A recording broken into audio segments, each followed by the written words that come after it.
Hello and welcome to The Ordeal. I mentioned in a previous video that I have a backlog of things I need to go over. However, I came across this article and I just had to make a video about it. Welcome to Equiterria, where gender equality is real. Alright, well before we go any farther, please make sure to like, comment, share, and subscribe to my videos. This channel does not get any traction. The algorithm does not promote this channel, so please watch to the very end and please share with as many people as possible. That will help promote the video. If you're like, hey, I don't have enough time to watch through all your videos and stuff, I'm not going to do it. Hey, you can change the playback setting. You can change it to 1.25 or 1.5, and then you listen to the videos more quickly. Breaking news. We found a country that has achieved gender equality. In Equiterria, all people have equal rights and opportunities, regardless of their gender. Women and girls feel safe when walking at night. They get paid equal as men for work of equal value. Men and women share chores and care duties at home, and they can access high-quality care at affordable rates. Isn't that fabulous? No one is talking about at least 30% quota for women in political leadership in Equiterria anymore. Men and women are equally represented in political offices, corporate boardrooms, and factory floors. Women have equal say in decisions that affect their lives, their bodies, their policies, and their environment. Girls are as valued as boys are, and people of all gender and sexuality feel safe and equal. This is what gender equality looks like. Join us for a tour of its capital. Okay, well, there's a lot wrong with all of that. Like, just that right there is just a whole video in and of itself. Wow, this is so wrong in every way. I wanted to come down here and read this first. I have not read this whole article, but I did read this part right here. Reality check. Equiterria exists only in our imagination, but it's a place that we can all aspire to build. To date, no country in the world has achieved gender equality. 25 years ago, 193 countries came together at the 4th World Conference on Women and promised to take measures that guarantee gender equality. They signed on to the most comprehensive global roadmap to destination gender equality, the Beijing Platform for Action. There has been a lot of progress since then, but many of the promises are yet to be fulfilled. This is just a hot mess. This is so wrong. This is done by UN Women. Here you go. UN Women. Unwomen. Yes, we should unwomen. Exactly. So this is wrong right here. Women in the United States actually are more equal than men. They have more rights than men. Let's take a look here and see. Look at this. Hey, women have the right to genital integrity. Women have the right to vote without agreeing to die. So the first one here. It is customary in the United States and I believe in Israel. I think those are the only two countries that regularly practice this procedure. And that is, men have part of their reproductive organs removed when they are infants in the United States. In Israel, I imagine it's when they're older. There's no such laws regarding women having this done to them. It's illegal, in fact, to do it to women. And it's only for economics. Essentially in the United States, the skin is used in cosmetics. So hey ladies, you're wiping male reproductive skin on your faces. Good job. The second one is the draft. So women have the right to choose parenthood. Women have more rights regarding parenthood. Man is basically beholden to women when it comes to parenting children. They don't have a lot of say in that arena. Only when the woman is removed from parenthood is a man allowed to have any real decision-making power in parenthood. And now I don't think it's right for men to go around getting a bunch of women pregnant and then leaving them in that situation. That's obviously wrong. But I also don't think it's right for a bunch of women to go around getting pregnant and then expecting men to pay, which happens all the time. So it's like, and women lie about it. Women will be like, yeah, I'm on birth control, it's fine, yeah, just do whatever, and then they get pregnant. They do it on purpose. Women have the right to be assumed competent caregivers for children. This is a privilege. It's not a right. They are, in fact, assumed competent caregivers. Women have the right to call unwanted, coerced intimacy the R word. There's actually two rights that women have regarding this here. Men have the right to do that as well, but women cannot actually are a man. They cannot force intimacy to the same level that a man can legally. It's called assault. When a woman does it, it's called the R word when men do it. And when a woman is consuming alcohol, she is not considered in full control of her faculties. So if a man, does things to her, then she can just say, "I was drunk." This doesn't fly in any other scenario, only when it comes to intimacy. It doesn't make any sense. We have some others down here. Women have the right to lower jail sentences for the same crime. That's not a right, that's a privilege. And it's like 40% lower in the United States on average. Women have the right to not be assumed predators. That's is a privilege. It's not a right. There might be, they're listing out countries here, and there might be some legal rights in these countries. There's not in the United States regarding lower jail sentences. Women have the right to government departments that solely serve their interests. That might be a right. It might just be a privilege. I don't know. Women have the right to government-enforced gender quotas. Yes, they do. The U.S. is not listed on here. This is actually a thing in California, though. There are boardroom gender quotas. So, in California now. Women have the right to exclusive tax benefits for being a business owner. I did not know this, so I'd have to look into it, but I'll assume it's true. Women have the right to domestic violence shelters. Now, this is not a right, but a privilege. In the U.S., I believe there's only one domestic violence shelter that caters to men exclusively, and I think maybe 3 that are mixed gender. And then the rest, all of the 100 other ones, or maybe a few hundred other ones, are female only. Women have the right to not be assumed the primary aggressor in a domestic dispute. Yeah, this is a big deal in the United States. The laws on the books in the United States regarding domestic violence is if the police are called, someone has to be arrested. And this is not in every state, but in most states. I think like 41 states. Somebody has to go to jail if there's a domestic violence call. And the law is such that unless the police officers actually witness the woman committing an act of violence against the man goes to jail. Even if the man has wounds on his body. I've known this has happened to people I know, where they have actually been able to show, look, I have marks on my body where I've been assaulted. And these are obviously marks of assault too. There's no mistaking teeth marks. But it's assumed that the man is the instigator of the violence, therefore he's the one who needs to be punished. It's really disgusting and wrong. So yeah, here's some privileges and rights that women have that men don't. Yet women, for some reason, are not equal. No, they're just not. Yeah. And we have this wonderful little graphic here of what Equiterria. Equiterria is going to be, you mean dystopia. It's going to be, yep. We have Unstereotype Avenue with a lab there. Yeah, right, yeah. So, Violence-Free Alley, Equal Pay Street, Climate Action Street. Climate Action I can get behind. I've done the research on that. Equal Representation Avenue, Education Boulevard, Freedom Avenue. Reproductive Health Center. Yep, they got a dude missing a leg. They got here's an interracial couple. Remember the gender pay gap? Yeah, that's not a thing. It hasn't been a thing for a long time. I do remember it. It was before I was born. All right, let's keep going down here. Unstereotype Avenue. This is it. Here's where we see the gay couple, the 2 ladies. One of them's blind even. Dream Big Academy. Unstereotype Avenue. Yes. Plan your wedding. Another gay couple there on the wedding, on the advertisement for the wedding. Now, we have some kids playing soccer here, but one of them is in a wheelchair. I don't know how that works. How does this kid in a wheelchair play soccer? Or, as you call it in most of the rest of the world, football. That doesn't... I don't know how that works. Maybe if they're the goalie, I guess, but they're not standing in front of the goal. They're just sitting in front of the goal. If you ask a little girl walking along Unstereotype Avenue what she wants to be when she grows up, she could tell you, I can be anything, a scientist, an engineer, a Supreme Court judge, an Olympic champion, an artist or astronaut. Not even the sky is the limit when it comes to dreaming big. The word stereotype has lost its meaning in this country. People root for the girl who wants to be a professional football player, not question her capabilities. Teachers encourage all of their students to choose STEM fields instead of assuming that girls wouldn't be interested in them. In Equiterria, diversity is celebrated, not feared. And the culture of acceptance dominates the hearts and minds. By age 6, girls already considered boys more likely to show brilliance and more suited to really, really smart activities than their own gender. Only 30% of the world's researchers are women.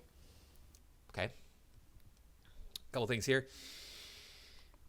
When I was in grade school, the girls were always considered smarter and more capable in regards to science and math than the boys were. Girls were not considered interested in technology or engineering, because those are like mechanical things, cars and machines, robots, and girls just didn't seem to be interested in that. And it wasn't because people were saying, "Oh, you shouldn't be interested in that. You're a girl." No, it was just because the girls weren't interested in it. I mean, I had friends who were girls who were like, "I've never seen Star Wars." I'm like, "What's wrong with you? Are you insane? Star Wars is awesome." But they're like, I don't care. Who cares about robots and spaceships? Well, boys did. All the boys were like, "Yes, Star Wars is awesome. Yeah, lightsabers, blasters, spaceships, robots, all that stuff, right?" But the girls didn't care about that stuff. And it wasn't because they were told not to care about that stuff. It's just like, well, I've got other things that I'm interested in. And I don't know, are they getting these statistics from some place that's reliable, or are they just making stuff up? They're most likely just making stuff up. And the 30%, the world's researchers are women. Okay, why is that? Is it because they're being told not to be a researcher? And why does it have to be 50% of the world's researchers are women? Why is that necessary? It's just not, I have my education in computer animation. That is what my education is in. And there's a program called the Women in Animation. And their goal is to have 50% of the animators in the world be women and 50% be men. That's just not going to happen. I had classes of 30 students in the class, and it'd be one girl. Their comeback to that would be, well, it's because women aren't encouraged to do that. It's like, no, because women don't care. Women don't want to do that. And women, I teach computer animation now, and there are just fewer women interested in it. There just are. I have more male students than I do female students, and I see more women drop the program than I do men on percentages. And I don't think it's because we're telling women to get out of it. I really don't want to, like, if I were to go to work in an animation studio, yeah, I really want to be sitting next to Jim and John over here. I got two guys next to me. Why would I want to do that when I can sit next to pretty girls and talk to them? So yeah, this is not because women are being kept out of these things. It's because women are literally not interested in them. And there's just none of this, oh, women are told not to be interested. No, they're very good at math and at science. They're very capable of those things. There's nothing stopping them from continuing to do those things as they get older. All through my schooling, I remember the girls were always doing better in math classes than the boys were. On average, there were more girls in advanced placement math than there were boys. It wasn't until college until that trend started to reverse. Maybe it's because the girls were no longer forced to take math, so they're like, I'm not interested in this. This is not something I want to do. It's not challenging to them. It's boring. It's mundane.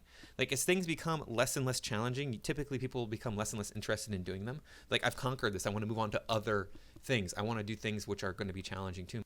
Let's move on here. Violence-free alley. In violence-free alley, two women are walking along, discussing their days at work. They were respectful, and I was fully heard in that meeting today, says one. Me too, says the other. Who talks like that?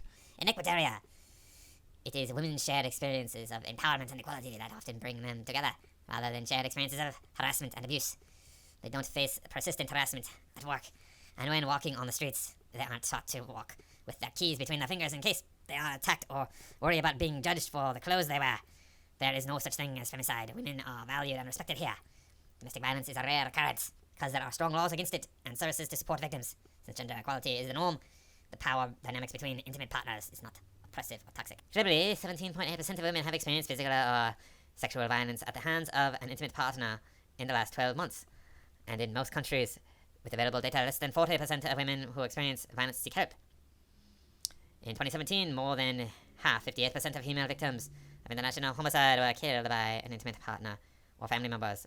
That's 137 women each day. Okay, so where are the men in all this? The men are victims too, and there are already strong laws against this sort of thing. You're not supposed to assault people, especially to the point of death. If you kill somebody, hey, that's like generally considered the worst crime in every country across the world. You can be executed for that in many countries. So you want stronger laws. You think that stronger laws are going to keep this from happening. Women are here saying, oh, don't worry about picking me up. I'm going to walk home. You know what? I've walked around the city at night alone, and I'm freaking scared. You think that men are just exempt from violence? Men, they don't. They walk out in the streets and there's no violence. And the fact is, more men are victims of violent crime than women. That's just how it is. So this whole notion that women are the poor victims and men are always the perpetrators is 100% wrong, and we need to stop acting like that's the case. Equal Pay Street. On Equal Pay Street, and everywhere else in Equiterria, there's no question that women and men are being paid equally for work of equal value. There are no systemic barriers that hold women back, and since they are encouraged to pursue careers across all sectors, there is no women's work and men's work. Women stay in the pipeline and become leaders across industries. With care, work, and household responsibilities shared equally, women don't have to worry about their family choices interfering with the way they are perceived at work and limiting their ability to progress.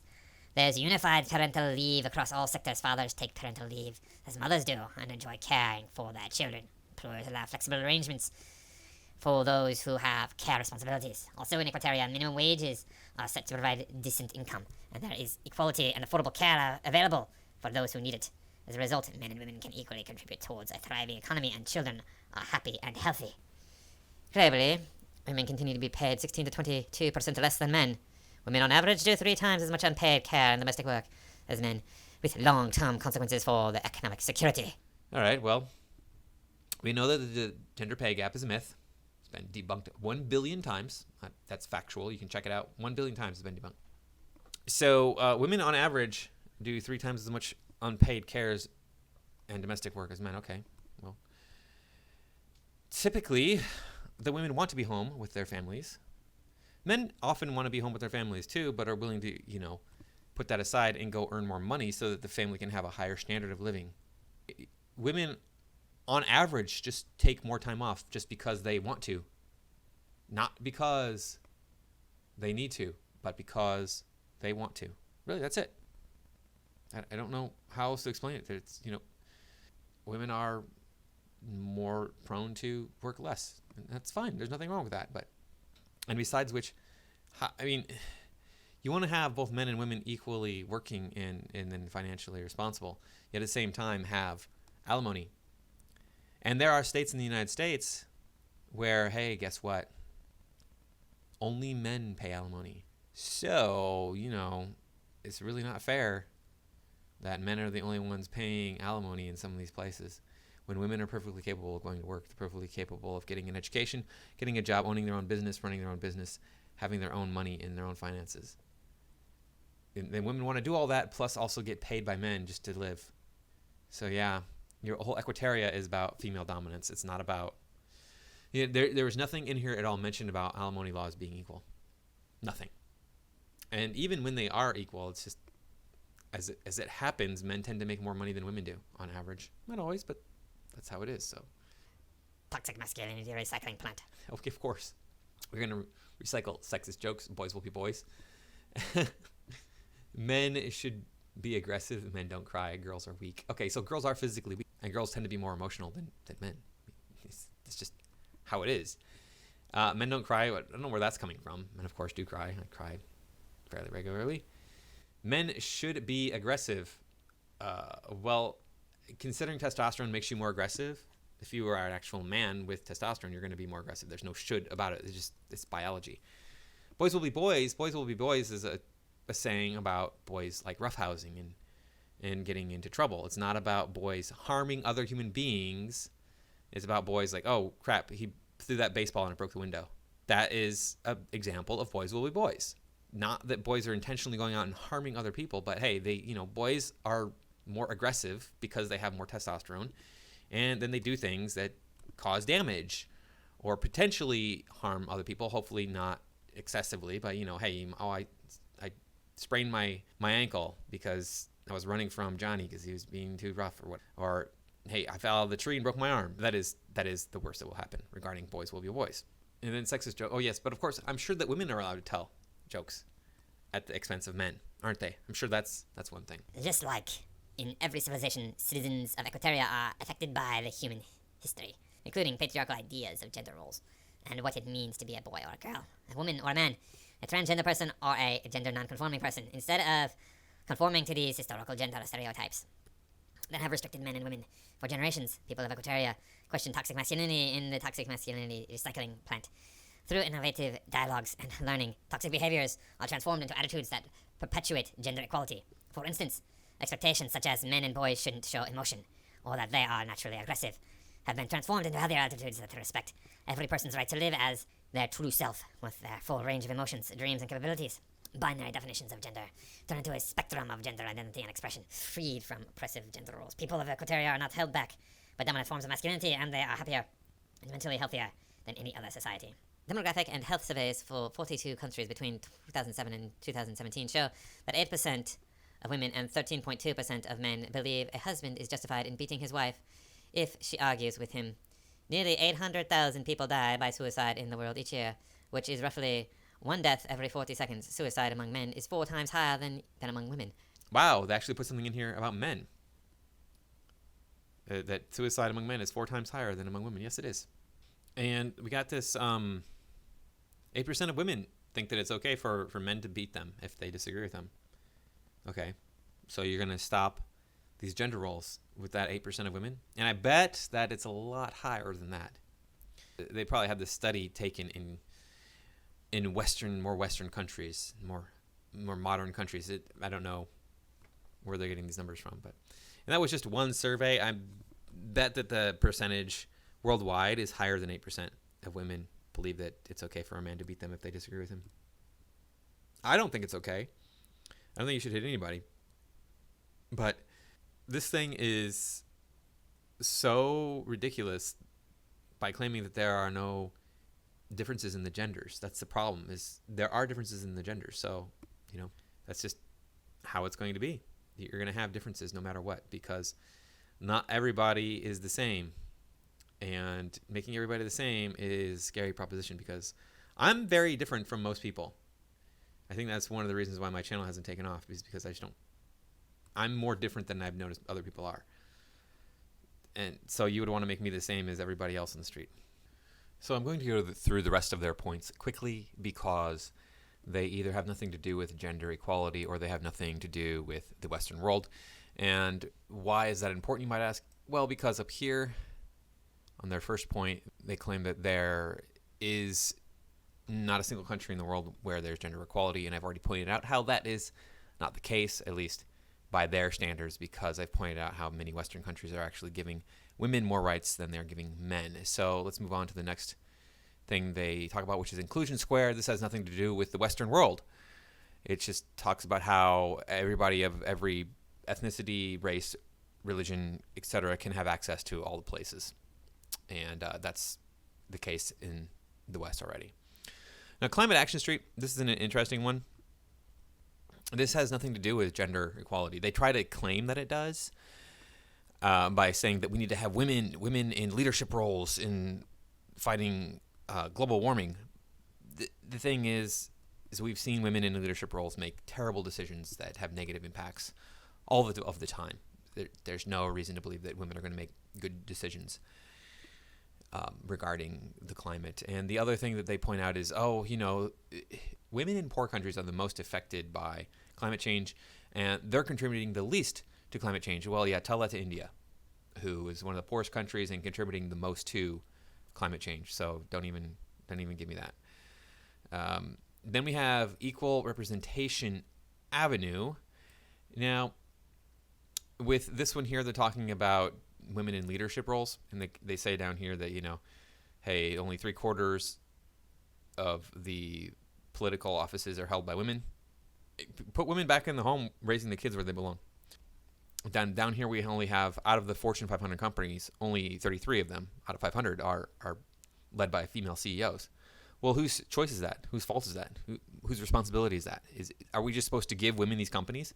Women have the ability to form their own companies, to run their own companies, to raise to the level of CEO. There's nothing holding them back other than their own choices and desires.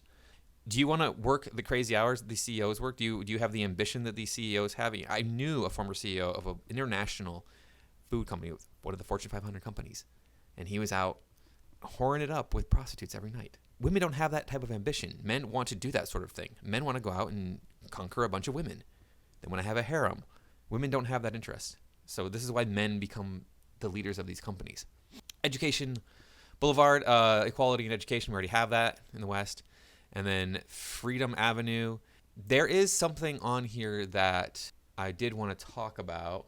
So they make this claim that women, if they take time off to raise their families, they should be able to walk right back into where they would be if they hadn't taken time off from their work to raise their families. So they, if they take 10 years off of work to raise their families, they should be able to go right back to work as if they had worked those 10 years in that job. No, that's not reality.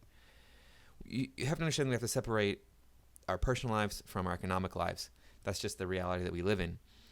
You can't say, well, hey, I've been doing all this great stuff in my personal life. I deserve a raise for it.